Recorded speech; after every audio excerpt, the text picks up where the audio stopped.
Now we have all the piggies. All the piggies.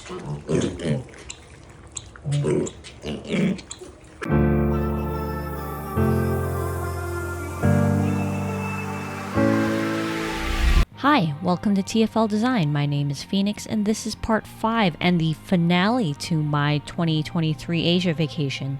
Be sure to stick around till the end of the video to hear how I was able to jump from city to city without hauling 8 suitcases and tips on traveling the amount of cities I did while here. It'll change your life, I promise. After leaving Shirakawa-go, we stopped by a city called Kanazawa to try a sushi restaurant we'd read about online. We had made reservations for ourselves prior to going on this trip. When we arrived, we were surprised to see that we were the only people being served in the extremely intimate environment of the restaurant. We had an omakase, a meal plan set by the chef based on the fresh fishes he'd chosen that day. He was surprised we'd come to Kanazawa for the sole purpose of trying his restaurant. Apparently, he had a restaurant in Singapore a few years back, and after moving back to Japan, he hadn't spoken English for 5 years until we'd entered. The fish he skillfully served was amazing, and I even tasted a new rare fish that became my new absolute favorite fish of all time. The nodoguro, or blackthroat sea perch. I'll just let the video of the food do the talking now.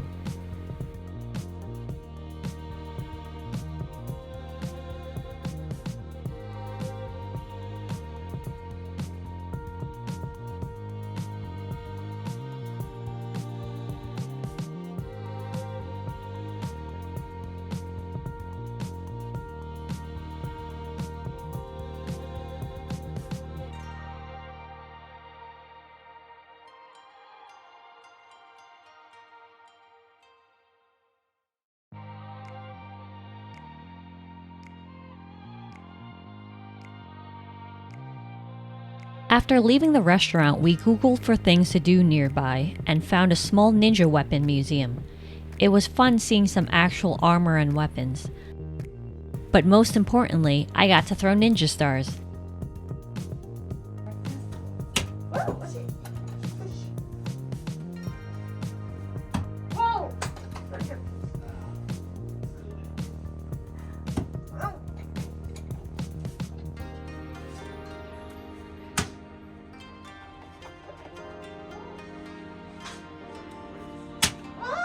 That was close.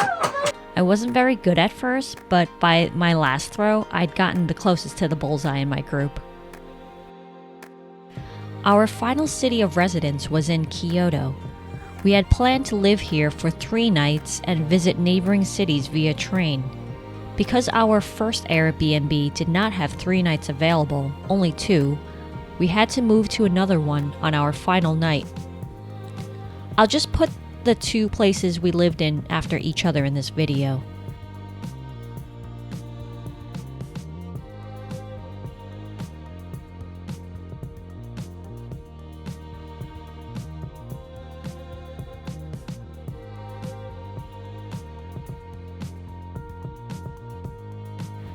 This last place of stay was definitely the biggest and the most expensive. Both had a small garden, which I'll show in daylight, but the last place had a really large bathroom with a soaking tub that looked over the garden.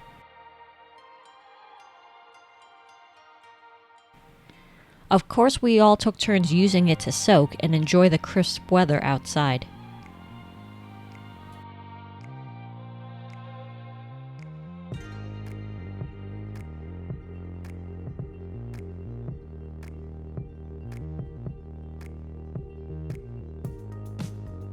The next morning, we headed to see all the famous Kyoto landmarks. This was not my first time I'd been in Kyoto. The last time I was here was during the Sakura festival seasons, and sadly, this trip I was about a month or 2 too early for their bloom.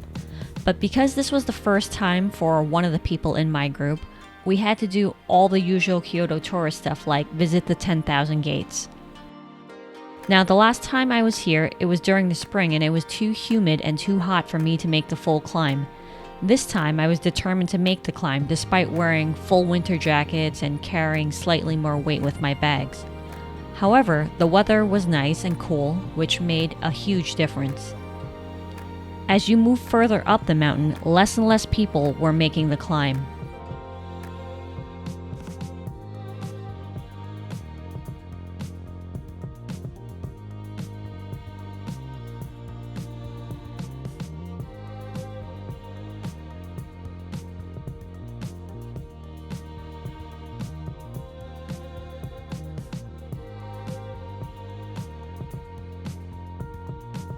The paths do this weird thing where it goes up and down, so you never really know how far up you're going because you're wondering if you're going the wrong way down the wrong path. Spoiler, I did make the full climb this time, but honestly, the best view was here at the halfway point where you look over the city. The climb to the top was somewhat disappointing as there was zero view at the top.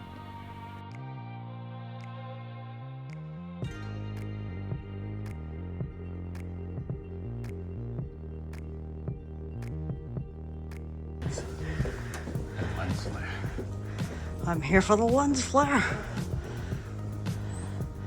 This is the top of the site.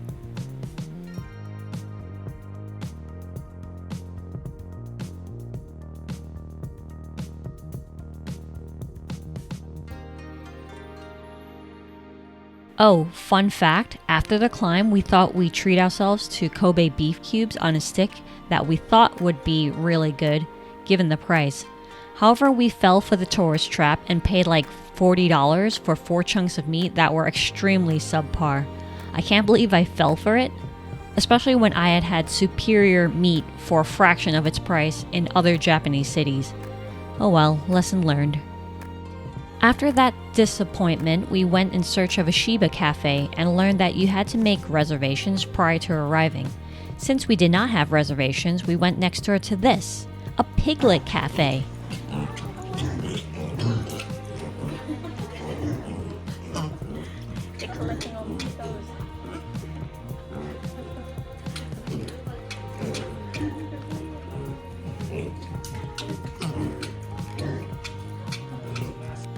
They were adorable, but my husband, for some reason, stole all the pigs. They just loved his lap more than any of us in the group.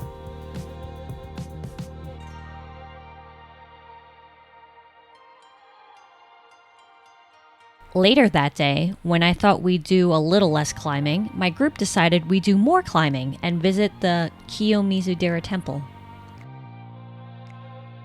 This was my first time here, and although unbelievably tired and sore from consecutive climbs, we managed to make it to the place at the golden hour. The sun was setting to a spectacular view, and I managed to catch it all.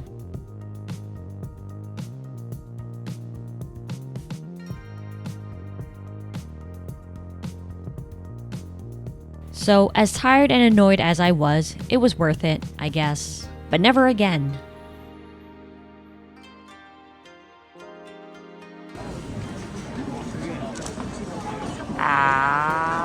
My eyeballs.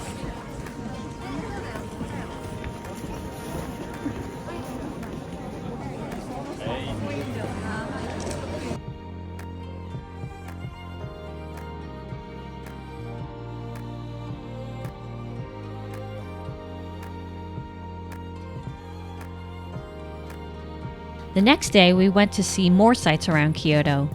Kyoto has temples literally everywhere you go. I mean, I had a small one across the street from our Airbnb. But that day we were headed to the famous bamboo forest, which I will tell you was one of the biggest disappointments in Kyoto since that $40 stick of meat. The forest, quote unquote, wasn't even that big and was clearly man-made. We quickly left that area and headed for the Golden Temple, which, once again, we caught during golden hour. Now that was pretty.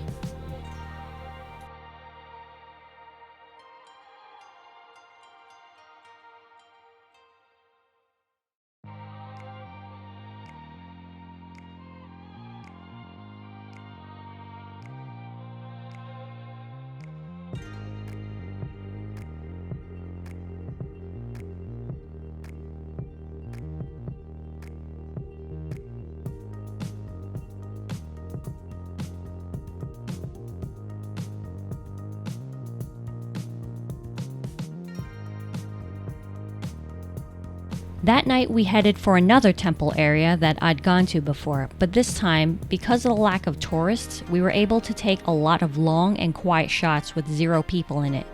Kind of cool and kind of sad at the same time. Refer to my last video in part 4 about why this is.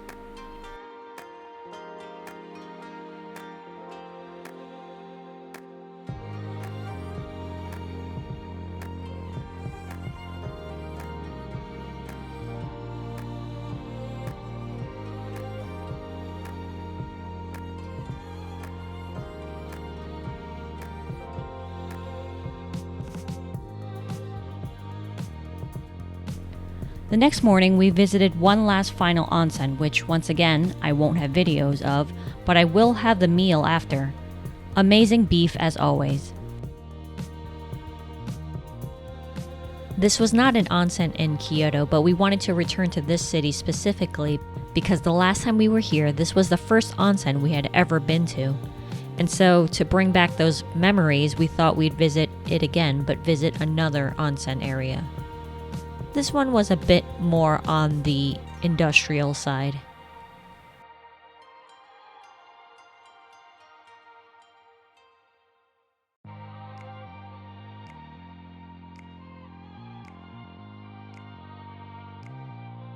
Later, we headed to the city of Kobe. Now, the last time I was in Japan, I loved Kobe and loved the experience that we had in this one restaurant so much that we made sure to make reservations for it this visit. We were walking around waiting, passing the time until our reservations, and to my dismay, did not get to see all the shop areas I'd wanted to. Sometimes you just want dinosaurs. With fur. It's a fur raptor. You know what? I'm impressed.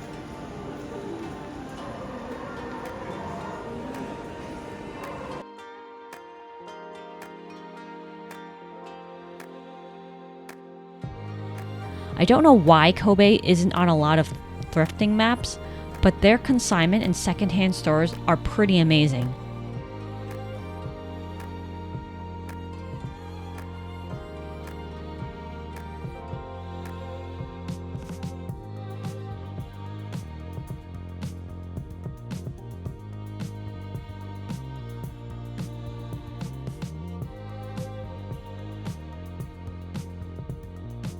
I was sad I wasn't able to take my time and visit it all because we had to go to that dinner reservation.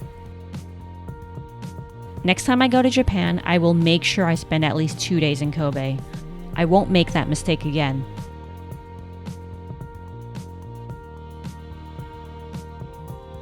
The restaurant, however, was exactly how I remembered it.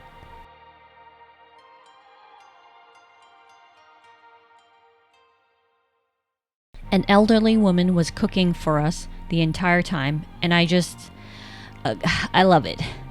Here, watch this grandma cook for us.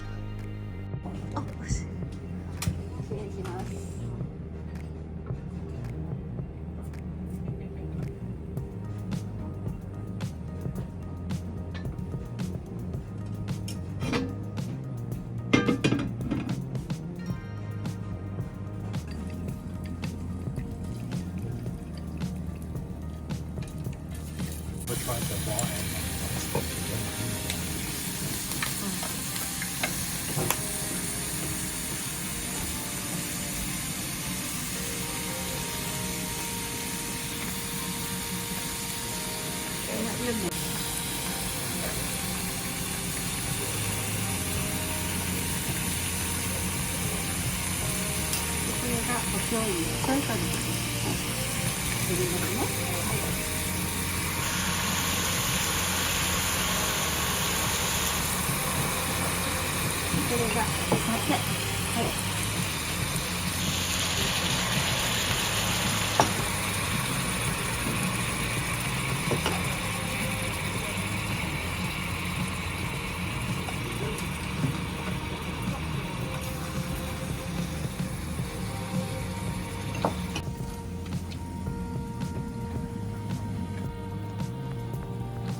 What an amazing city. I guess I should be glad it's not super popular and therefore not super crowded in Kobe, as the last time I was here was just as calm. But boy, if only the world knew. I guess now's the time to tell you how I was able to jump from city to city with ease. This is all thanks to the Takubin service, which can ship your luggage from hotel to hotel or Airbnb or any address you give them. They have companies such as this one, Yamato Transport, that not only serves as like a DHL or an Amazon delivery, but they ship luggages as well. These places will wipe your luggage, plastic wrap it, and protect it with cardboard when delivering it to you. They even fixed a broken handle on my luggage. I had just bought a new luggage and one of the bars connected to the handle disconnected during the flight from Taiwan to Japan. Rather than having to send the luggage in for warranty, Yamato Transport actually magically fixed it for me without me even asking. Amazing. A+, would recommend. I took business class for the first time on my flight back to Toronto. I enjoyed Plants vs. Zombies or something while I was drinking wine and eating with a tablecloth.